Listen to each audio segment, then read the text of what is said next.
Kan lobo lleven de la Kan lobo lleven de la Bonjour, je vais vous présenter l'histoire de nos villages au Moyen Âge du Xe au XIVe siècle. Je vais essayer de me limiter à ces quelques villages listés ici. On parlera de leurs seigneurs locaux, bien sûr, mais on sera obligé de monter dans la hiérarchie féodale jusqu'à leurs suzerains de Provence pour comprendre les principaux événements de cette période. Alors, si vous êtes prêts à remonter le temps, on y va.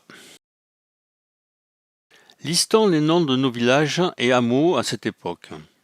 D'abord, Lagot de Saint-Janet, un seul ensemble, une seule communauté pendant longtemps, avec le Castellet au-dessus des Baux, et Trigance, une petite communauté vers Saint-Laurent. Saint-Laurent-du-Var, avec Agrimont, son hospice dont on parlera, et le Puget. Cannes-sur-Mer, marqué par les familles de Villeneuve et des Grimaldi. Vence et son évêché, et puis Malvan, un peu au-dessus de Vence. Saint-Paul et la Colle-sur-Loup, inséparables, et Roquefort qui leur fut rattaché un temps. Villeneuve-Loubet, de la colline Saint-Andrieux, c'est-à-dire du Loubet, rive droite du Loup, site le plus ancien de la commune, et du castrum de la Garde, un peu plus au nord. On ira au Godelet, rive gauche, puis à Villeneuve et son château.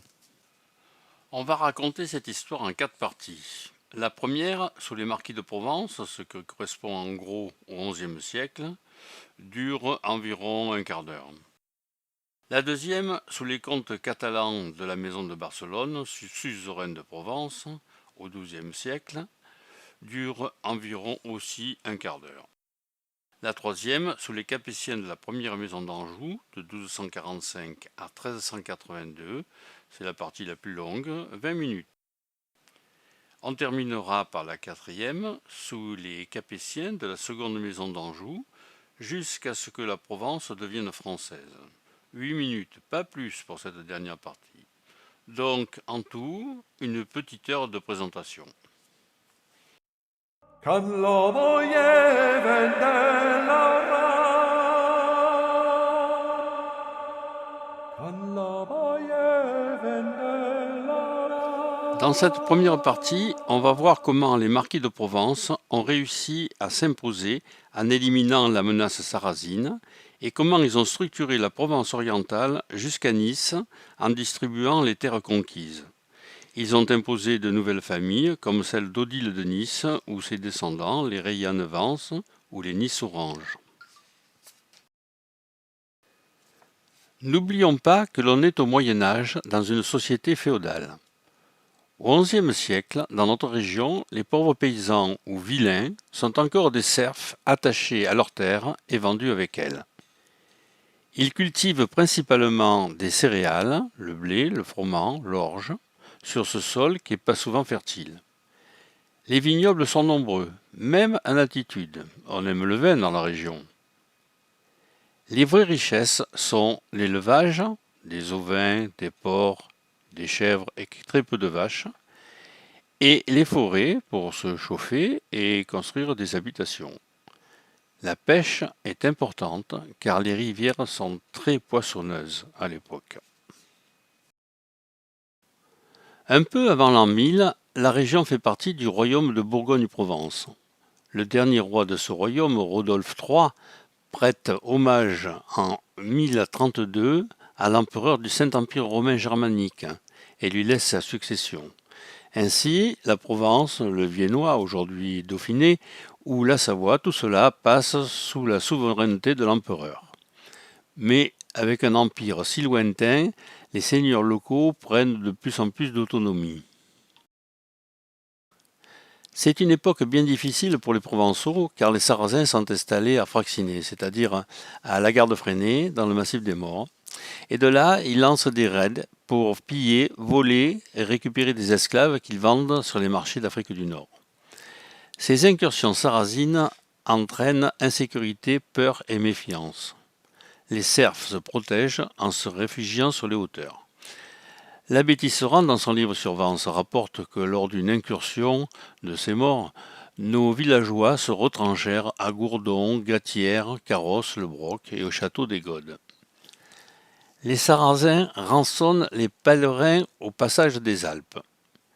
La capture de Saint-Mailleul en 972, le célèbre abbé de Cluny, au col du Grand Saint-Bernard, et le paiement d'une importante rançon provoquent une formidable réaction et le soulèvement des grands seigneurs pour chasser les Sarrasins. L'expulsion des Sarrasins a lieu en 973 et cela a un retentissement énorme tellement les Provençaux redoutaient les incursions. Les libérateurs sont Guillaume le libérateur et son frère Roubaud. Principalement, ils sont aidés par quelques marquis italiens. De cette époque date une légende locale, la légende de la Baronne. C'est l'histoire d'une petite Valérie, orpheline du hameau du Trigan, qui gardait ses moutons sur les collines au-dessus du Var. Les gens d'Alagaouda, les Gaudois, la mettaient en garde de ne pas aller plus bas, car des infidèles s'étaient installés près de Saint-Laurent. Mais elle était trop curieuse, s'approcha toujours un peu plus, et finalement fut capturée par des morts enturbanés. Au moment d'embarquer vers des contrées lointaines, les morts furent attaqués par la soldatesque d'Antibes, et seules Valérie et Fatima, l'épouse du chef, purent s'échapper. Fatima fut grièvement blessée et, avant de mourir, confia à Valérie l'emplacement de son butin ou trésor. Devenue jeune femme, pauvre et orpheline, elle ne trouva personne pour se marier. Alors elle chercha et trouva le trésor de la mort. Devenue riche, elle acheta toutes les terres le long du Var et épousa le fils du seigneur local. Elle devint baronne des Pugets. Sa réputation fut telle qu'on donna à ces terres les noms de la mort et de la baronne. D'autres disent qu'un groupe de ces envahisseurs épousa des filles du lieu et que le quartier prit le nom de La Mort. Allez savoir. Libéré de cette menace barbare, le pays se met à revivre. De nouveaux villages s'érigent comme Saint-Janet, le castrum de Trégance. À l'époque, tout le territoire de la Gaude appartient à Saint-Janet. Quelques habitations apparaissent au hameau de la Haute et de la Basse Gaude. Il va de soi que les libérateurs profitent d'une réputation à la mesure de leurs exploits. Récompensés par le titre de marquis, ils affirment leur prépondérance sur les nobles locaux. Guillaume, que l'on voit ici en médaillon, devient le libérateur, le grand, le père de la patrie. Et sa gloire s'impose à tout le monde. Il est maître du grand martysat de Provence, ici en jaune, qui s'étend très loin dans le Dauphiné et dépasse Nice à l'est. Il distribue les terres reconquises à ceux qui l'ont aidé pour chasser les infidèles.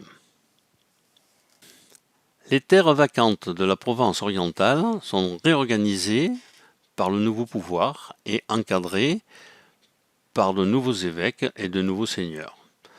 Ainsi, Hanon est le premier seigneur de Vence connu. C'était probablement un compagnon de Guillaume le Libérateur.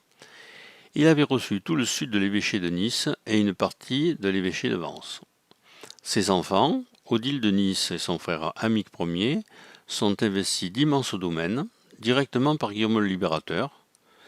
Outre la région de Nice, Odile reçoit Vence, le castrum de Cagnes, au nord de Cagnes une villa nommée la Salette de Saraman, et aussi la Gaude. Rodoard et son fils Godoran, compagnons du Libérateur, reçoivent la partie sud du diocèse d'Antibes et leur descendance formera les seigneurs de Grasse, princes d'Antibes. Ils y construisent des châteaux, mais ils échouent dans leur tentative de s'étendre vers l'est et de prendre le Loubet. Arnoul, fidèle du marquis, est installé à l'évêché de Vence, tandis que Bernon est installé à l'évêché de Nice. On le voit, toutes les terres sont distribuées par Guillaume le Libérateur. Les enfants d'Hanon, Odile et son frère Amic, restèrent longtemps en indivision. D'eux sont issues les deux familles de Réanne-Vence et de Nice-Orange. Ces deux familles firent construire une dizaine de châteaux dans notre région avant l'an 1050. Lors du partage entre les deux familles survenu plus tard, Les Reillanne-Vence gardent tout ce qui est en bleu sur la carte, à savoir la cité de Vence, Coursegoule, Courmes, Gatière, l'Olive, le Broc, Tourette, Saint-Paul, la Gaude, le Godelet. Les Nice-Orange, eux, possèdent les fiefs en rouge. Andon, Thorrenc, Gréolière-Basse, Agrimont, Deux Frères, Cagnes et une partie de Nice. Les relations de la famille d'Odile de Nice avec les évêques de Nice ou de Vence se passent bien. À preuve, le fils d'Odile, Ponce, est devenu évêque de Nice. Alors qu'avec les Reillanne-Vence, les relations sont plus compliquées, surtout lorsque l'Église demande la restitution de biens et de dotations foncières. À Vence, les évêques n'ont pas de pouvoir temporel avant la fin du XIIe siècle, mais ils contrôlent leur évêché, ici en violet. Avec la réforme grégorienne, au début du XIIe siècle, l'Église obtient définitivement de nommer les évêques et de contrôler les abbayes. Les Nice-Orange contrôlent tout le bord de mer, de Villeneuve à Nice, ici en orange. Rimbaud Ier de Vence de cette famille fonde un hospice destiné à faciliter le passage du Var, près du castrum d'Agrimont, pour les pèlerins qui se rendent à Rome. Il le confie à l'ordre des Augustins, placé sous le vocable de Saint-Laurent. L'hospice aura 3 lits et une barque sur le Var. Le passage du Var est gratuit. Le village de Saint-Laurent se développe dès le XIe siècle autour de cet hospice. Les gailleurs étaient chargés de transporter à dos d'hommes les voyageurs sur l'autre rive du Var. Les Augustins obtiennent de nombreux dons et l'hospice est propriétaire de la presque totalité du terroir de Saint-Laurent jusqu'au Creux de Cagnes et aussi de nombreuses maisons à Nice. La seigneurie d'Agrimont leur appartient. Il nous faut dire quelques mots sur Nice à cette époque-là.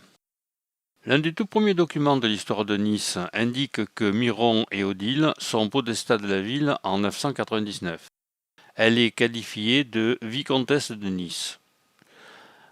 1012. Odile et son mari gouvernent Nice, mais la cité nomme déjà ses magistrats et dispose de la liberté de juridiction. 1075. Après le déclin des Nice-Orange, la société niçoise s'organise en communes. 2 autres pouvoirs émergent, ceux de l'évêque et du monastère de Saint-Pons. 1108, Nice proclame son indépendance. Le municipe est définitivement établi, la ville nomme ses magistrats et dispose de la souveraineté. Au XIIe siècle, la ville est principalement sur la colline du château, entourée d'une enceinte fortifiée en haut du rocher. Elle ne compte pas plus de 2500 habitants, peut-être 3000 à la fin du siècle. Une première enceinte, probablement en bois, protège les premières maisons de la ville basse, au pied de la colline, sans arriver jusqu'au Paillon, lequel est encore une zone marécageuse. Un petit faubourg s'étend vers le nord. Quelques pêcheurs sont installés sur la plage des Ponchettes. Sur le rocher apparaît la cathédrale, le palais épiscopal et probablement un hôpital pour les pauvres. Les enfants d'Odile, Rimbaud Ier et Rostin, sont dits vicomtes de Nice. Ils fondent au XIe siècle les châteaux de Saint-Paul et du Godelet. Ensuite, les premières générations ont de nombreux enfants et leurs possessions sont à nouveau découpées. De nouveaux rameaux de ces 2 familles apparaissent. Ils prennent le nom de leurs fiefs, les Vence, les Saint-Paul, les Malvans ou encore les Gréolières. La tour de la mairie de Saint-Paul est construite au début du XIIIe siècle et elle appartient au seigneur de Saint-Paul, des descendants de cette famille de Nice-Orange. Logis Rufus, dit Leroux, donne la moitié de Cagnes à l'abbaye de Lérins avant de s'y faire moine. Les descendants de Bertrand Rambaud, devenus seigneurs d'Orange, s'éloignent de la Provence orientale. Voici ce qui reste de l'ancien village de Malvence, depuis longtemps déserté. Il était situé à 3 km au nord-ouest de Vence, et c'était un fief familial des Malvans. Cette famille possédait aussi des droits seigneuriaux sur la cité de Vence.